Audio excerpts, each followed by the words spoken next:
Hello everyone, welcome to my YouTube channel. I am Mayuri Khandelwal. Today we are discussing about on the topic of Amir Kabir Dam. Here we start. So this is some pictures related to the Amir Dam. So as we see in the picture, this is the upstream side of the dam and this is the downstream side of the dam. In this, as we see in the second picture, this is the upstream side of the dam and this is the downstream side of the dam. As we see in the other picture, this is the sluice gates. This is the part of the sluice gates of the dam. So this is the satellite view of the Amir Dam. As we see in the picture, so this is our Karaj river, and this is the location of the Amir Dam and this is the location of the Karaj Dam. Amir Dam and the Karaj Dam both are located and built on the same river, is the Karaj river. The distance between both of the dam is 16.4 kilometers. So this is the another satellite view of the Amir Dam. As we see in the picture, this is the blue part is the Karaj river. And the Karaj river is divided into two parts. One part goes to the Amir Dam and the another part goes to the Taran. And after some time the river will meet again and the meeting point is the Sherag. So we will go.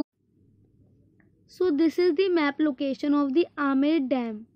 As we see in this picture, this Karaj river is divided into two parts.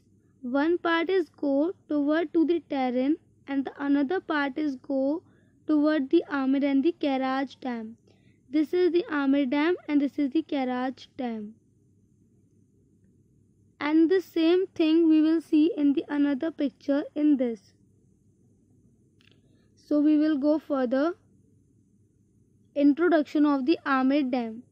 Amir Kabir Dam, also known as Karaj Dam, is a dam in the Karaj River in the central Albat mountain range of the northern Iran. It is located 63 kilometers northwest of Tehran and 23 kilometers north of Karaj.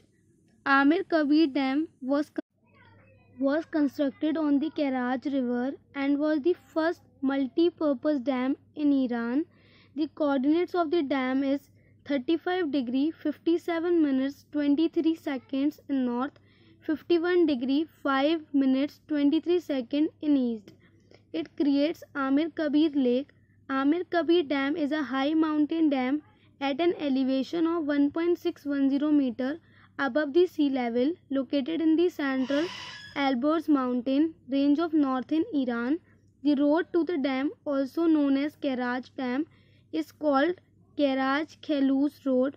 The road is asphalted but includes several hairpin turns and tunnels. The construction history of Amir Dam is like this. The initial studies for Amir Kabir Dam took 22 years until 1956 when formal proceeding began, and the dam was constructed in the period from 1957 to 1961 by Mauritian Caduceus Corporation. Varian village was originally located on the bed of the Amir Kabir Dam and beside the Karaj River. Following the dam's construction, the village was relocated to the higher grounds. This made the village only accessible by waterway. The year in which the dam is open is 1961. It is a double curve cement arch dam.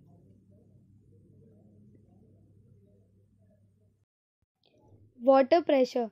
Water pressure is one of the mass major external forces acting on dam. The horizontal water pressure exerted by the water stored on upstream side of dam can be collected from hydrostatic pressure distribution when the upstream side is vertical. This side is vertical. Intensity at surface is 0 because the hydrostatic intensity distribution diagram is like this, and at the top is 0 and the bottom intensity is gamma WH as we see in the picture.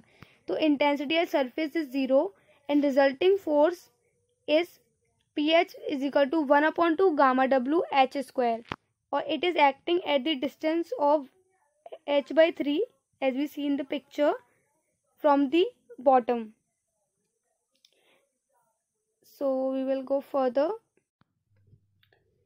When the upstream side is partially vertical and horizontal, like this, it's not purely vertical and horizontal, resulting force is divided into two components, horizontal component and vertical component, like this. Horizontal component is acting like this and vertical in this direction. तो resulting force हमारा ये होगा और इसके two components हैं ये और ये. Horizontal component pH is equal to 1/2 gamma WH square acting as h/3 distance as we learned before in the slide. Vertical component PV is equal to weight of water in the area of ABCD and is applied on the CG of that area. This ABCD, this, and is applied at this CG of that area. Same concept apply in the case if the water is stored on the downstream side of the dam, in this side. So we will go further. Second pressure is uplift pressure. Water seeping through the pores and fissures of the foundation material and water seeping through the dam of the body and there to the bottom through the joints between the body of the dam and its foundation at the base exerts a uplift pressure on the base of the dam, like this. This is the dam of the body or this is the foundation. The water is applying force in this direction or in this direction. It can apply for on the both direction. This kind of uplift pressure virtually reduces the downward weight of the body of the dam and hence acts against the dam stability. It is assumed that uplift pressure are not affected by the earthquake forces. It can be controlled by constructing weight of walls under the upstream face, by constructing drainage channel between the dam and its foundation, and by pressure grouting the foundation. This is the picture. In one picture, in this we don't use the gallery, and the second picture we use the gallery. So the pressure distribution diagram is like this. This is the straight line, this is the straight line and this is not the straight line. So here at the point of gallery the pressure distribution is little bit different. So because of this there is some drop come. So without gallery, hydrostatic pressure at toe and heel and joined by the straight line. It means when the gallery is not applied, the pressure intensity is here and the pressure intensity is here, is joined by the straight line, is the hydrostatic pressure diagram.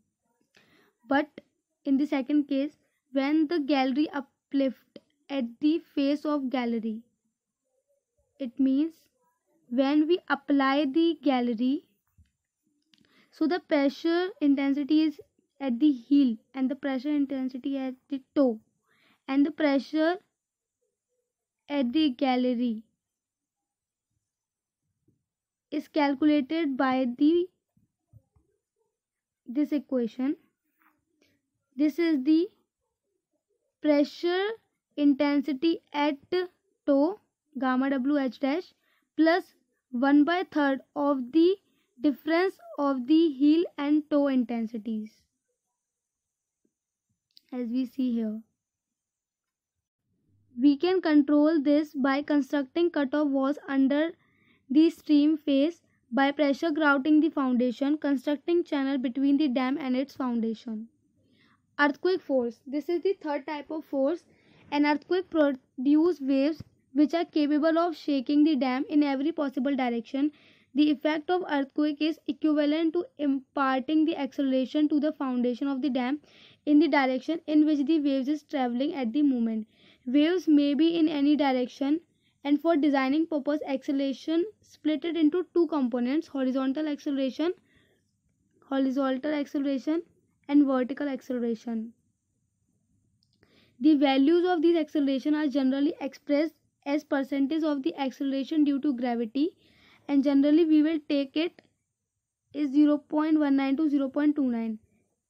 The value of the alpha depends upon the 5 seismic zones in which the dams lie. In India, is generally divided into 5 zones, and it an alpha value depend where we are placing or constructing the dam. According to that, we are using the alpha value. Effect of vertical acceleration. Vertical acceleration may be downward or upward. When it acts in upward direction, the foundation of the dam will be lifted upward and become closer to the body of the dam, like this. When it upwards, closer to the body of the dam. Closer to the body of the dam, and thus effective weight of the dam will increase and the developed stress will be greater. While the acceleration is acting downward, the foundation shall try to move downward from along the body of the dam, thus reduce the effective weight and stabilize the dam. This kind of acceleration will therefore exert inertia forces as follows. Inertia forces, this: mass into acceleration, W by G into alpha into V. The net effective weight of the dam is W minus W by G into alpha into V. So alpha, in the previous slide we know it is the K into G. So here we have put this and we will get this equation.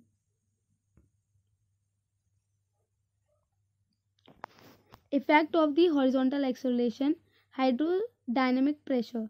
We will find this by the Zenger's formula. In this, PE is equal to 0.726 P small PE H, and small p value is this.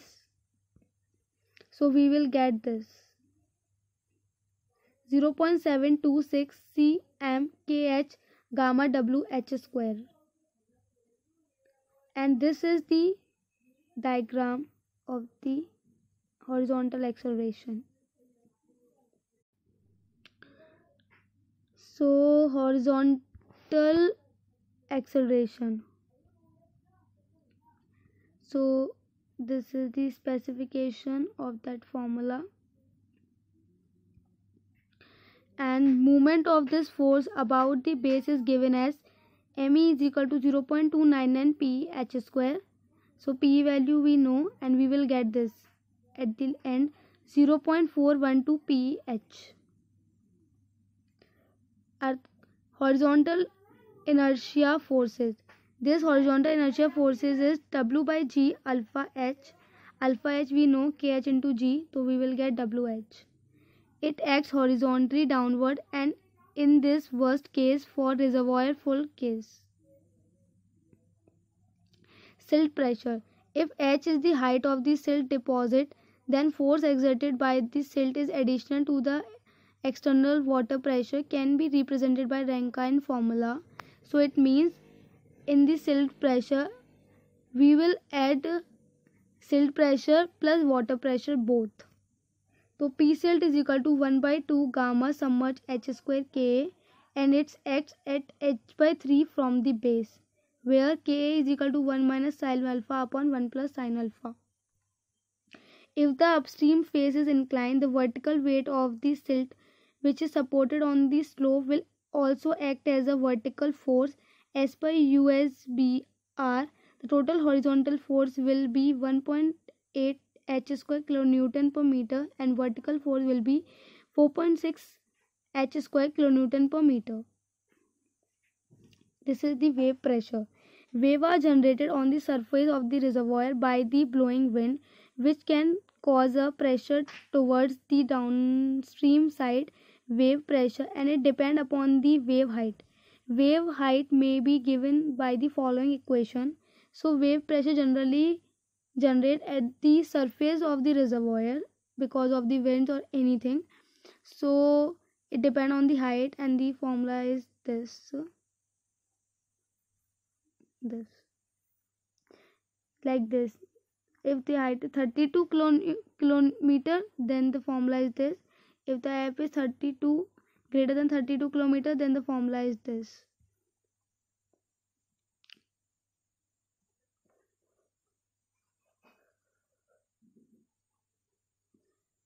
The maximum pressure intensity due to wave action may be given by Pw is equal to 2.4 gamma W HW and act as HW by 2 meters above the cell surface. The pressure distance is assumed to be triangular of height, like this is the triangular in triangular of height 5 HW by 3. This is 5 by 3 HW this. Hence the total force due to wave action, जो total force होगा हमारा वो होगा 1/2.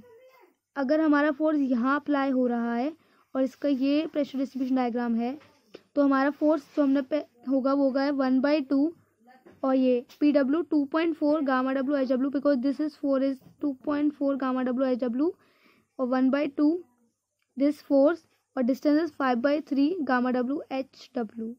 So total we will get 19.62 H square W. This force acts at a distance of 3/8 HW above the reservoir surface. This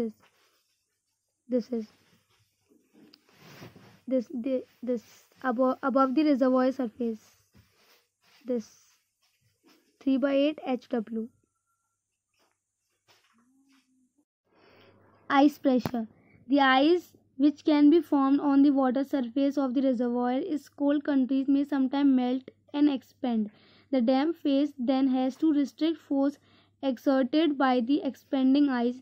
This force acts linearly along the length of the dam and the reservoir level, like this. If this is the surface of the dam and the ice is this, so this will so it will expand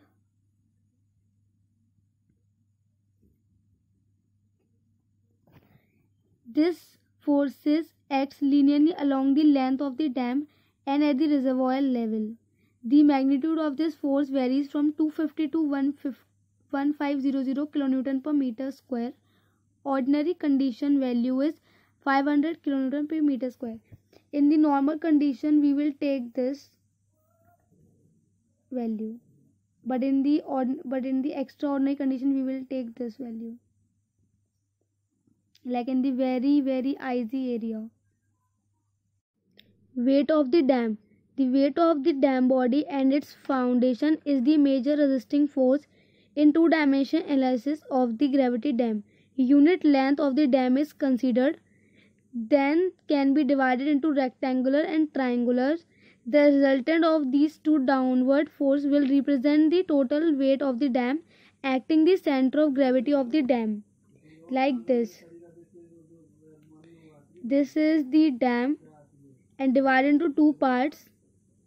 So this is the rectangular and this is the this. So this is the W2 and this is the W1. So the addition of W2 plus W1 is the weight of the dam. So we move further. Modes of the failure.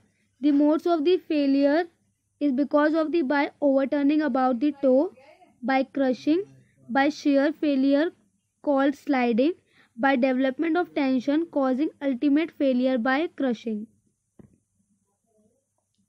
Advantage of the Amir Kabir Dam. New farmland created, flood condition control, fish stock in lake, water is available for homes and industries. It fulfills irrigation demand of over 50,000 hectares. It can be provided 19 megawatt electricity. The lake behind the dam is a tourism attraction. Pleasant and cool weather is experienced here during the summer season. The lake forms an excellent area for sports such as canoeing, fishing, water skiing, swimming, and gliding. Disadvantage of Disadvantages of Amir Kabir Lake. High setup cost of building the dam displaced the people living near the dam location. Irrigation farmland suffered desalination. Waterborne disease increased. Silt built up in lake. Natural flooding is stopped, affecting the farmland. Fertility. No fertile silt moves down rivers. Thank you.